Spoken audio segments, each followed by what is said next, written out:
asked me in 2020 or in the early 2020 or even late 2019, who is the most dangerous and probable candidate, I would have said Joe Biden. I'm on record saying Joe Biden, right? It wasn't any of these other people. It was Joe Biden. Um, Joe Biden he's a legacy guy. He's one of the last Democrats that could win the Rust Belt states. I don't think the Rust Belt states want progressives, but they don't mind like classic Democrats, right?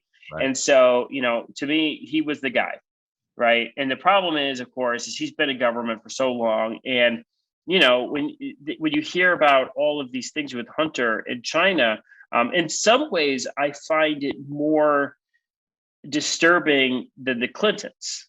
I think a lot of people compare the two camps. The Clinton camp and they're corrupt, and the Biden camp. They're very different.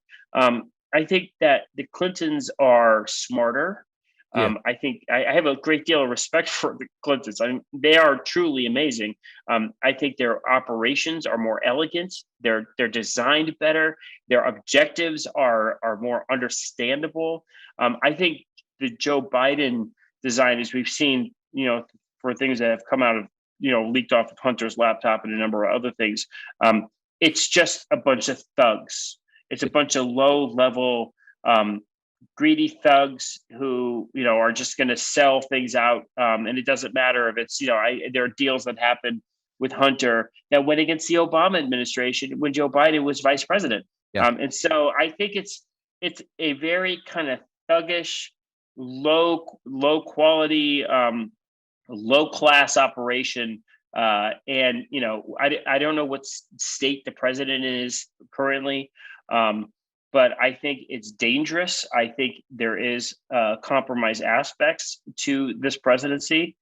Look, the Chinese don't give $2 billion to somebody and not expect something in return.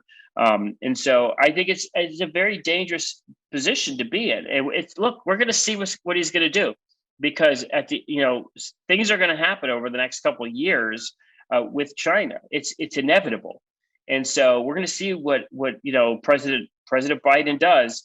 And I think my indications are that he will not particularly immediately side with them, but there's a lot of things you can do in the background to aid your enemy in the U.S.